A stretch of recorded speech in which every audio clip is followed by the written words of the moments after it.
جماعت ہم عبارات ہم لوگ کر رہے تھے اردو بے میں، اور اس میں آج ہم کریں گے عبارت نمبر 10۔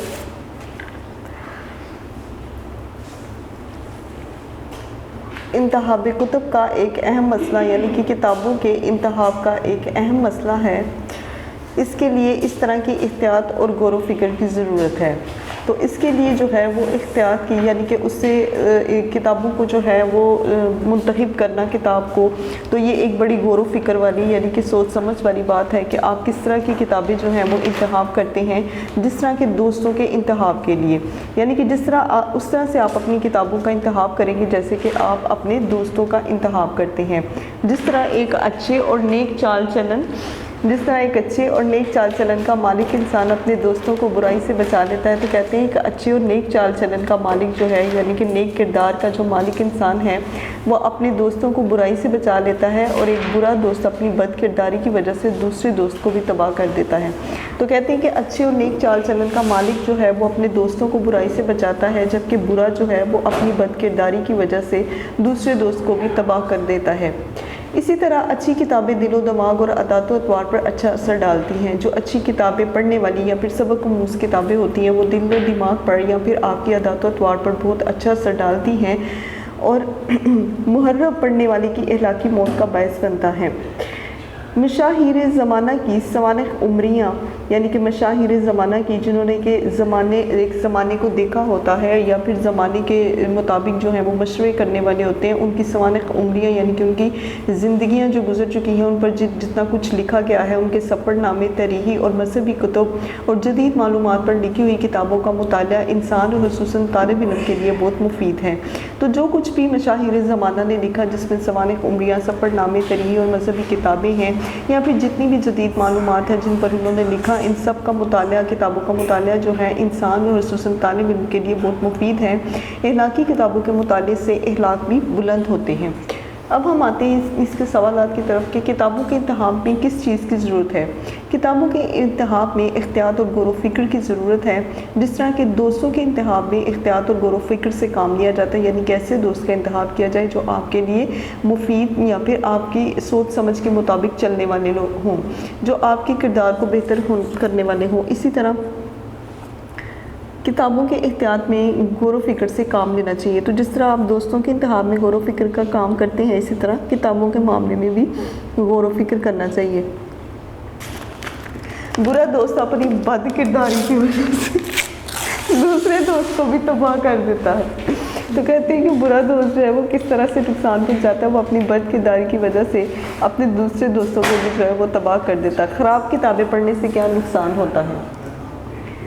خراب کتابیں پڑھنے سے انسان کی طبیعت برائی کی طرف مائل ہو جاتی ہے، یعنی کہ اگر آپ بری کتابیں پڑھتے ہیں تو آپ کی جو طبیعت ہے، جو انسان کی طبیعت ہے، وہ برائی کی طرف مائل ہوتی ہے، برے کاموں کی طرف مائل ہو جاتی ہے۔ اسی طرح بری کتابوں کا مطالعہ پڑھنے والے کی اخلاقی موت کا باعث بنتے ہیں، اور اسی طرح بری کتابوں کا جو مطالعہ ہے وہ پڑھنے والے کی اخلاقی موت، یعنی کہ اخلاقیات کے لحاظ سے، کردار کے لحاظ سے اس کی موت ہو جاتی ہے۔ نمبر 4، طالب علم کے لیے کون سی کتابیں مفید ہیں؟ ایک طالب علم کے لیے مشاہیر زمانہ کی سوانح عمریاں، سفر نامے، تاریخی اور مذہبی کتابیں اور جدید علوم پر لکھی ہوئی کتابیں جو ہیں وہ بہت فائدہ مند ہیں، کیونکہ انہی کتابوں سے جو ہے ان کی سوانح عمریوں میں ان کے حالات زندگی کے بارے میں لکھا جاتا ہے، ان کے سفر نامے لکھے جاتے ہیں، پھر ان سفر ناموں میں جو کچھ وہ سیکھتے ہیں، جو ان کے تجربات ہوتے ہیں، وہ ساری چیزیں شامل ہوتی ہیں۔ تاریخی اور مذہبی کتابیں، تو یہ سب کچھ جو ہے وہ جدید علوم پر لکھی ہوئی کتابیں ان کے لیے فائدہ مند ہوتی ہیں۔ اخلاقی کتابوں کے مطالعے سے کیا فائدہ ہوتا ہے؟ اخلاقی کتابوں کے مطالعے سے اخلاق بلند ہوتا ہے۔ اب آتے ہیں عبارت نمبر 11 کی طرف۔ مسلمانوں کے 1000 سالہ دور اقتدار میں ہندو اور مسلمان ساتھ ساتھ رہے۔ مسلمانوں کا 1 سالہ جو دور اقتدار تھا، جس میں ہندو اور مسلمان جو ہیں وہ ساتھ ساتھ رہتے تھے، انہوں نے ایک علیحدہ مذہب ہونے کے باوجود جو ہیں وہ 1000 سال ایک ہی جگہ پر گزارے۔ انہوں نے ایک دوسرے سے بہت کچھ سیکھا، تو ساتھ ساتھ رہنے کے باوجود انہوں نے جو ہے وہ ایک دوسرے سے بہت کچھ سیکھا، بہت معلومات حاصل ہوئیں۔ ہندوؤں کی بعض رسمیں مسلمانوں میں رائج ہوئیں، ہندوؤں کی کچھ رسمیں ایسی تھیں جو کہ مسلمانوں میں بھی رائج ہوئیں، اور بعض ایسے اسلامی تصورات ہندوؤں میں بہت زیادہ مقبول ہوئے۔ لیکن ہندو اور مسلمان آپس میں جذب ہو کر ایک معاشرہ نہ بن سکے۔ ان کی رسمیں، ان کے رواج جو ہیں ایک دوسرے میں رائج تو ہوئے، لیکن کچھ اسلامی تصورات جو ہیں وہ ہندوؤں میں مقبول ہوئے، یعنی کہ ہندوؤں نے جو ہے وہ کچھ اسلامی تصورات مسلمانوں کے اپنائے اور انہیں بہت پسند بھی کیا، جس میں خاص طور پر عید الفطر اور عید الاضحیٰ جو ہیں یہ ہندو میں بہت زیادہ مقبول ہوئی، لیکن ہندو اور مسلمان آپس میں جذب ہو کر ایک معاشرہ کبھی نہیں بن سکے، اس لیے کہ ان کے رسم و رواج جو ہیں، ان کے طور طریقے اور ان کی عبادت کے جو طور طریقے تھے وہ بھی بہت مختلف تھے۔ ہندو مسلمان عموماً الگ الگ محلوں میں رہتے تھے، ہندو اور مسلمان جو ہیں وہ علیحدہ علیحدہ محلوں میں رہتے تھے۔ ہندو معاشرہ ذات پات کے بندھنوں میں جکڑا ہوا تھا، اگرچہ مسلمان اور ہندو دونوں قومیں جو ہیں ایک خطۂ ارض میں رہتی تھی، لیکن مسلمانوں کی رواداری کے باوجود ہندوؤں کے معاشرتی اور مذہبی تعصبات جو ہیں وہ پختہ ہوتے گئے۔ تو ان کے جو ہے نا ان کی رواداری کے باعث سے ہندو تو آپس میں متحد ہوتے تھے، نہ مسلمانوں کی طرح خلوص دل سے، تو کہتے ہیں کہ ہندو معاشرہ ذات پات کے بندھنوں میں جکڑا ہوتا تھا، اس لیے ہندو نہ تو آپس میں متحد ہوتے تھے، یعنی کہ یہ خود بھی اپنی ذات پات میں اپنی ایک ذات جو ہے انہوں نے علیحدہ سے بنائی ہوئی تھی، نہ مسلمانوں کی طرف خلوص دل سے ہاتھ بڑھاتے تھے، یہ نہ تو مسلمانوں کی طرف خلوص دل سے ہاتھ بڑھاتے، اور اگرچہ مسلمان اور ہندو دونوں قومیں ایک خطۂ ارض میں رہتی تھیں، مسلمان اور ہندو دونوں قومیں جو ہیں ایک خطۂ ارض میں ایک ہی زمین پر رہتی تھی، لیکن مسلمانوں کی رواداری کے باوجود ہندوؤں کے معاشرتی اور مذہبی تعصبات جو ہے وہ پختہ ہوتے گئے۔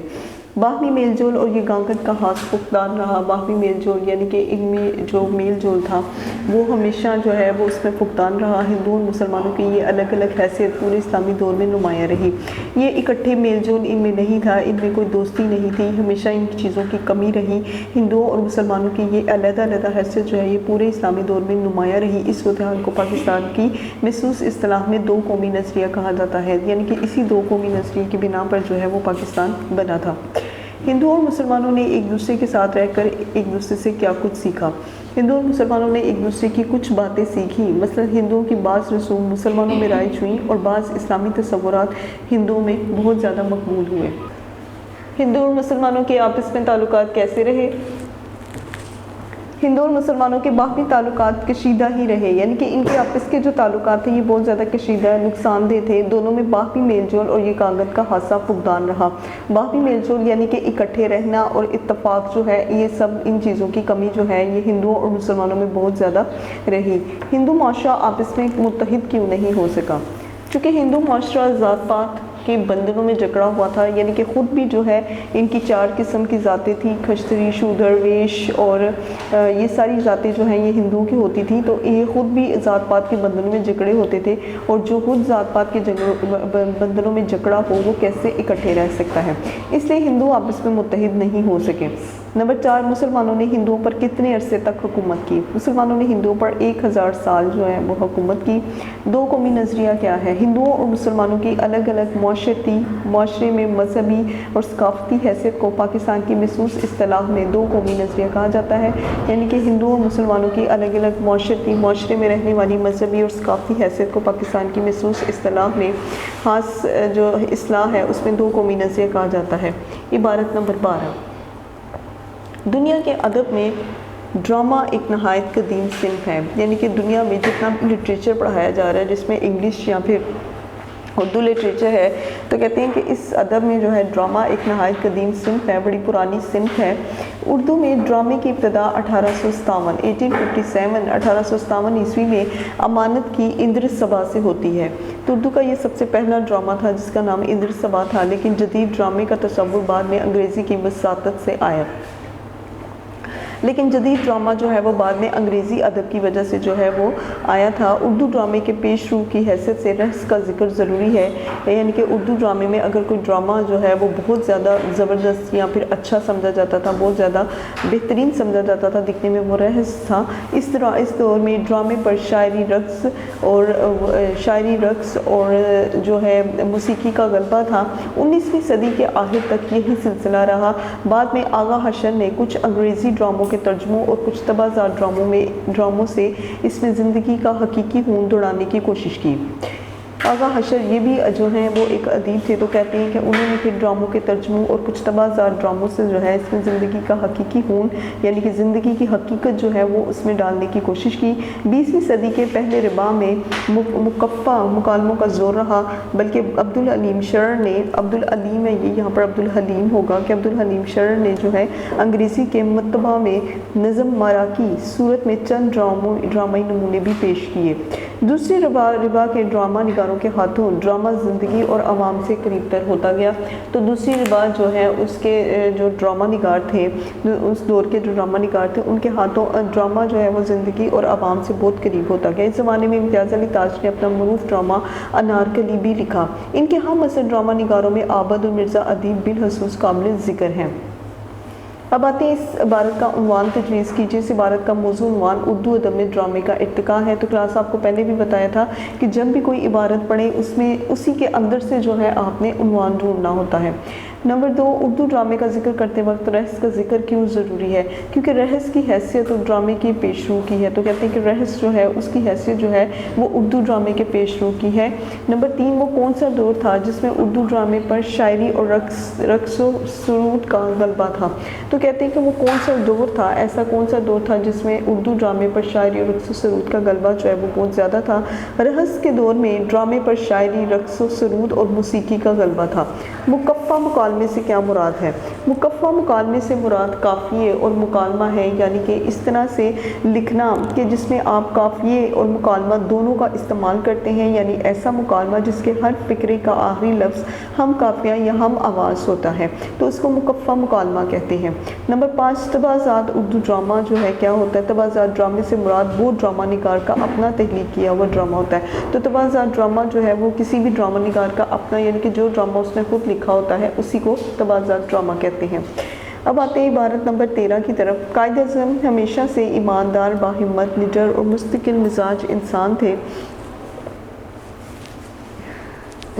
کہتے ہیں کہ قائد اعظم ہمیشہ سے جو ہے وہ ایماندار تھے، باہمت، ہمت والے، نڈر جو ڈرتے نہیں کسی سے، اور مستقل مزاج یعنی کہ ایک ٹھنڈے مزاج کے اور اپنی بات پر قائم رہنے والے انسان تھے۔ ان کا دامن لالچ اور ہوس سے پاک تھا۔ ان کا جو دامن ہے وہ لالچ سے اور ہوس سے جو ہے وہ بالکل پاک تھا۔ وہ کسی جج یا ساتھی وکیل سے بھی اپنی شان کے خلاف کوئی لفظ ناپسند نہیں کرتے تھے۔ تو وہ جن کے ساتھ کام کرتے تھے، چاہے وہ جج ہوتا یا پھر ان کا وکیل ہوتا، ان کا ساتھی وکیل ہوتا، تو وہ کسی سے بھی اپنی شان کے خلاف جو ہے کوئی بھی لفظ ناپسند نہیں کرتے تھے۔ نامساعد حالات میں گھبراتے نہیں تھے، یعنی کہ جتنے بھی مشکل حالات آتے تھے قائد اعظم ان حالات میں کبھی نہیں گھبراتے تھے اور نہ کبھی دغا اور فریب سے کام لیتے تھے، یعنی کہ دھوکے اور فریب سے کام لیتے تھے۔ ان کی سیاست صاف ستھری اور پاکیزہ تھی۔ وہ سیاسی مقاصد حاصل کرنے کے لیے توڑ پھوڑ اور خلاف قانون اقدامات کے سخت خلاف تھے۔ وہ کسی بھی قسم کے سیاسی مقاصد کو حاصل کرنے کے لیے توڑ پھوڑ یعنی کہ ملک میں توڑ پھوڑ کرنا اور پھر قانون کے خلاف اقدامات کرنا، یہ سب کچھ ان چیزوں کے وہ بالکل خلاف تھے۔ جس بات کو حق سمجھتے اس کے بارے میں کبھی کسی سے سمجھوتا نہیں کرتے تھے، کمپرومائز وہ نہیں کرتے تھے، صرف اس بات پر جس کو وہ حق سمجھتے تھے یعنی کہ جائز اور سچ سمجھا کرتے تھے، اور نہ ہی مصلحت کوشی سے کام لیتے تھے۔ ہوش پوشی کا انہیں بہت شوق تھا۔ ہوش پوشی مطلب اچھے لباس کا انہیں شوق تھا اور وہ اسے پہننا بھی پسند کرتے تھے، جو آخر تک ان کا قائم رہا۔ ہندوستان کے کتنے ہی وائسرائیوں نے ان کی ہوش پوشی کی تعریف کی، یعنی کہ وائسرائے کی جو بیویاں ہوتی ہیں ان کو کہتے ہیں، تو ہندوستان کے کتنے ہی وائسرائیوں نے قائد اعظم کی ہوش پوشی کی تعریف کی، ان کے اچھے لباس کی تعریف کی۔ ان کی زندگی کے آخری چند سالوں میں ان کی شہرت بام عروج پر پہنچ گئی، یعنی کہ زندگی کے آخری چند سالوں میں جو ہے یہ عروج پر ان کی شہرت تھی۔ ان کا بہت زیادہ نام جو ہے وہ ہو گیا ہوا تھا پورے برصغیر میں، ہندوستان میں۔ پاکستان کا قیام انہی کا عظیم کارنامہ ہے۔ تو یہ عبارت نمبر 13 کا پیراگراف تھا، اور اب ہم اسی پیراگراف میں سے سوال نکالتے ہیں اور پھر آپ کو بتاتے ہیں کہ قائد اعظم کس قسم کے انسان تھے۔ تو اس میں چونکہ ذکر بھی ہو چکا ہے کہ قائد اعظم ایماندار، باہمت، نڈر اور ایک مستقل مزاج انسان تھے۔ قائد اعظم کا سیاسی رویہ کس قسم کا تھا؟ قائد اعظم کی سیاست صاف ستھری اور پاکیزہ تھی۔ وہ سیاسی مقاصد حاصل کرنے کے لیے توڑ پھوڑ اور خلاف قانون اقدامات کے سخت مخالف تھے، یعنی کہ کوئی بھی سیاسی مقصد جو ہے حاصل کرنے کے لیے وہ توڑ پھوڑ کے اور قانون کے خلاف جتنے بھی اقدامات کے ان کے سخت مخالف تھے، یہ ان کے خلاف تھے۔ قائد اعظم کا عظیم کارنامہ کون سا ہے؟ پاکستان کا قیام جو ہے وہ قائد اعظم رحمۃ اللہ علیہ کا عظیم کارنامہ ہے۔ سوال نمبر 4، ہندوستان کے وائسرائیوں نے قائد اعظم کے کس وصف کی تعریف کی ہے؟ تو ہندوستان کے وائسرائیوں نے ان کی ہوش پوشی کی تعریف کی،